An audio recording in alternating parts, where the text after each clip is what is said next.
सन्माननीय सभागृह नेते सागरजी नाईक साहेब ने जो विषय क्रमांक 75 मांडलेला आहे त्या अनुषंगाने बोलत असताना नवी मुंबई शहराच्या भविष्यातील विकासासंबंधी आज सभागृहात अत्यंत महत्त्वपूर्ण चर्चा झाली आहे. शहराचा विकास थांबविणे ही या सभागृहाची भूमिका नाही, मात्र विकास किती, कुठे, कोणत्या स्वरूपात आणि उपलब्ध पायाभूत क्षमतेच्या मर्यादेत कसा व्हावा हे निश्चित करणे ही महानगरपालिकेची जबाबदारी आहे. नवी मुंबईतील जुन्या, धोकादायक आणि कालबाह्य झालेल्या इमारतींचा पुनर्विकास झाला पाहिजे. अनेक वर्षापासून पुनर्विकासाच्या प्रतीक्षेत असलेल्या रहिवाशांना सुरक्षित, आधुनिक आणि सन्मानजनक घरे मिळाली पाहिजेत. सामान्य पुनर्विकासाच्या कायदेशीर प्रक्रियेला अनावश्यक अडथळा येता कामा नये. मात्र पुनर्विकास आणि नवीन निवासी बांधकाम यांचा शहरावर होणारा परिणाम एकसारखा मानता येणार नाही. पुनर्विकासामध्ये शहरात आधीपासून राहत असलेल्या नागरिकांच्या जुन्या व असुरक्षित घरांची पुनर्बांधणी हा मुख्य उद्देश असतो. त्या उलट रिक्त भूखंडांवरील आणि किंवा विकास क्षमता मोठ्या प्रमाणात वाढवून होणाऱ्या नवीन निवासी बांधकामांमुळे शहरात पूर्णपणे नवीन लोकसंख्या आणि नवीन पायाभूत भार निर्माण होतो.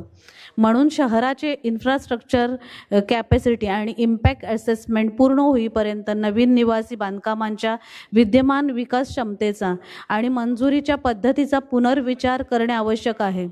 हा पुनर्विचार विकास थांबविण्यासाठी नसून नवीन विकासामुळे निर्माण होणारी लोकसंख्या आणि पायाभूत भार शहर प्रत्यक्षात पेलू शकते की नाही हे तपासण्यासाठी आहे. FSI ही कागदावरील केवळ एक संख्या नाही. प्रत्येक अतिरिक्त चौरस फुटासोबत पाण्याची मागणी, सांडपाणी, कचरा, वाहने, पार्किंग, अग्निसुरक्षा, शाळा, आरोग्य सुविधा, उद्याने आणि इतर नागरी सेवांची गरज वाटते. एकदा बांधकाम मंजूर झाले आणि नागरिक तेथे वास्तव्यास आले की त्या सुविधा पुरविण्यासाठी कायमस्वरूपी जबाबदारी महानगरपालिकेवर येते. विकासातून मिळणारा प्रीमियम एकदाच मिळतो, परंतु पाणीपुरवठा, रस्ते, सांडपाणी, कचरा व्यवस्थापन आणि इतर नागरी सुविधांवरील खर्च महानगरपालिकेला अनेक दशके करावा लागतो. त्यामुळे संपूर्ण महानगरपालिका क्षेत्राचे शहरनिहाय, नोडनिहाय आणि सेक्टरनिहाय वैज्ञानिक मूल्यमापन आवश्यक आहे. विद्यमान बांधकाम आणि लोकसंख्या मंजूर परंतु अद्याप पूर्ण आणि अधिवासित न झालेला विकास, प्रलंबित प्रस्ताव आणि उपलब्ध संपूर्ण विकास क्षमता वापरल्यानंतर निर्माण होणारी अंतिम परिस्थिती स्वतंत्रपणे मोजली पाहिजे. सामान्य FSI, प्रीमियम FSI, TDR च्या समतुल्य प्रीमियम FSI, ॲन्सिलरी एरिया, पुनर्विकास, URS, रिक्त भूखंडांवरील बांधकाम, MIDC क्षेत्रातील निवासी विकास आणि डेटा सेंटर्स यांचा एकत्रित परिणाम या अभ्यासात समाविष्ट झाला पाहिजे. अर्बन रिन्युअल स्कीमसाठी स्वतंत्र आणि स्पष्ट नगर नियोजन आवश्यक आहे. URSचा उद्देश केवळ अधिक FSI उपलब्ध करून देणे असू शकत नाही.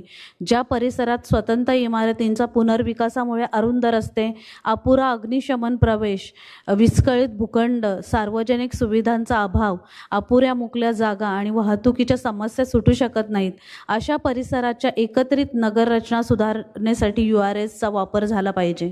प्रत्येक URSमध्ये कोणते रस्ते रुंद होणार, किती मोकळी जागा निर्माण होणार, कोणत्या नवीन सार्वजनिक सुविधा उपलब्ध होणार, अग्निशमन प्रवेशामध्ये काय सुधारणा होणार, वाहतूक कशी हाताळली जाणार, पाणी व सांडपाणी क्षमता कशी वाढली जाणार आणि या सर्व कामांचा खर्च कोण व कधी करणार याचे स्पष्ट नियोजन असले पाहिजे. URSमधून परिसराची नगररचना सुधारत नसेल आणि केवळ बांधकाम क्षमता वाढत असेल तर त्या योजनेला अर्बन रिन्युअल म्हणता येणार नाही. पुनर्विकासामध्ये नागरिकांना मोठी घरे मिळाली पाहिजेत या भूमिकेला सभागृहाचा पूर्ण पाठिंबा आहे. परंतु मोठी घरे देण्यासाठी URS हा एकमेव पर्याय नाही. प्रत्येक पुनर्विकास प्रकल्पाला URSमध्ये समाविष्ट करणे आवश्यक नाही. ज्या सोसायट्यांना आपल्या सभासदांना मोठी घरे द्यायची आहेत त्यांच्यासाठी स्वतंत्र पुनर्विकास योजना तयार करता येऊ शकते. महानगरपालिकेकडून पूर्ण विकास, सहाय्य कक्ष, तांत्रिक मार्गदर्शन, प्रकल्प व्यवस्थापन, बँक वित्त पुरवठा समन्वय, पारदर्शक खर्च नियंत्रण, विक्री व्यवस्थापन आणि एक खिडकी परवानगी व्यवस्था उपलब्ध करून देता येऊ शकते. पूर्ण विकास पुनर्विकासाच्या माध्यमातून विकासकाचा अनियंत्रित नफा कमी करून उपलब्ध विकास क्षमता रहिवाशांच्या पुनर्वसनासाठी, मोठ्या घरांसाठी, प्रकल्पाच्या प्रत्यक्ष खर्चासाठी, तात्पुरता निवासाच्या भाड्यासाठी, कर्जावरील व्याजासाठी आणि सोसायटीच्या भविष्यातील देखभाल निधीसाठी वापरता येऊ शकेल.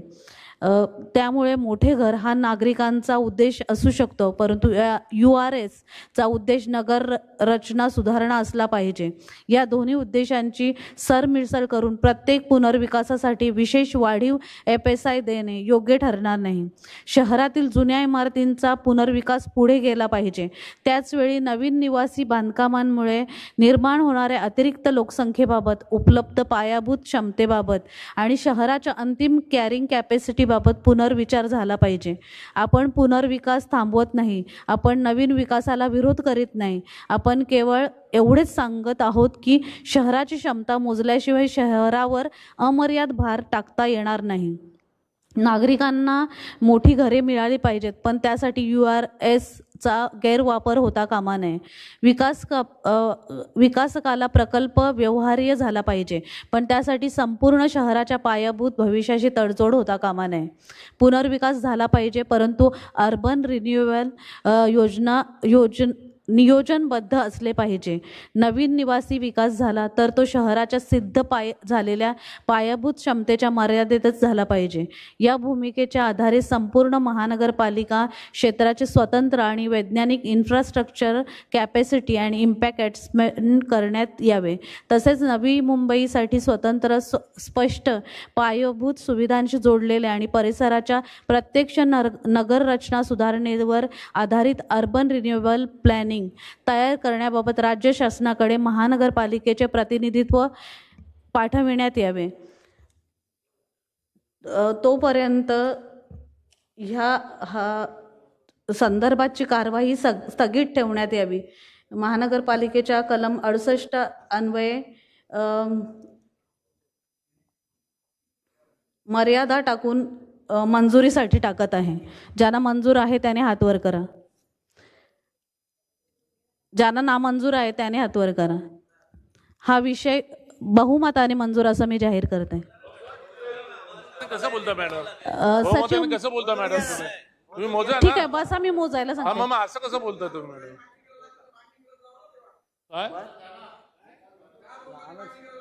मग 4 लोक करू ना आम्ही. पोल मागायला पोलला जेडे साहेब पोल जर आम्ही म्हटलं ठरावाच्या बाजूने किती ठरावाच्या विरोधात किती हे मोजणी करावी. ही सभा हात मोजा मॅडम. तहकूब करण्याची ही सभा तहकूब करण्यात येत आहे. त्यासाठी मंजुरीच टाकत आहे. ज्याला मंजूर आहे त्याने हात वर करा. ही सभा तहकूब करण्यात येत आहे. पुढची तारीख तुम्हाला लवकरात काय चाललंय?